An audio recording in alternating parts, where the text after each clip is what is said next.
So I thought while I was sitting here waiting for my flight back to Phoenix that I would do a little video um, review of Commerce Casino. So went out there this week or this weekend to play in a $300 multi-flight. And the things that were really good about the Commerce Casino was the hotel was fabulous. We got a really good rate, and the rooms were nice and comfortable. The beds were great. The cash games were really good, and the cash game dealers were awesome. They knew what they were doing. They were quick. Had no problems with that at all. The food was amazing.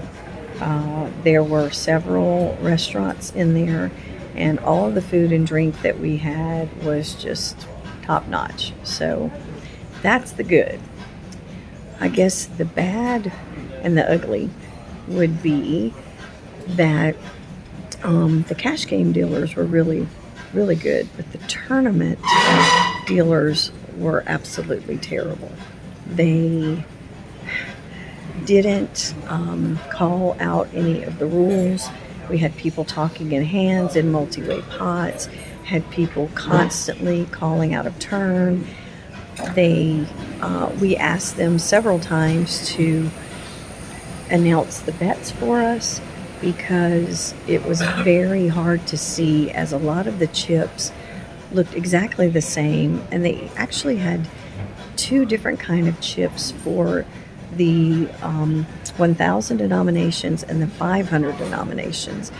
And we asked the dealer and explained, several people on my table, why we needed them to announce the bets, and they still would not announce the bets. There was one dealer who refused to even stretch her hand out to rake in the chips. She was constantly making the players push them all the way forward, like to her, right in front of her. They just seemed very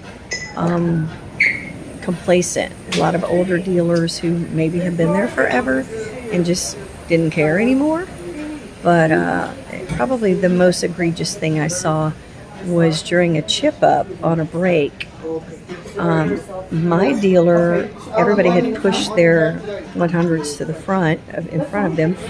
My dealer just got up and walked away from the table during break on a chip up. I looked at the next table over, and a friend of mine, her dealer had just walked away also. So that was very interesting.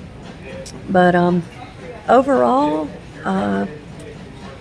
the structure was okay on the 300 multi-flight. The 250s were a super turbo, even though it had a 40,000 starting stack and 30-minute blinds. They skipped so many levels, so really it was a super turbo. I would say overall, based on the facilities, the cash games, and the tournament dealers and structure, that I would probably give this a B-, and I might come back if there was a bigger buy-in, better structure. So hope this helps some of you when deciding if you want to come out and play at Commerce.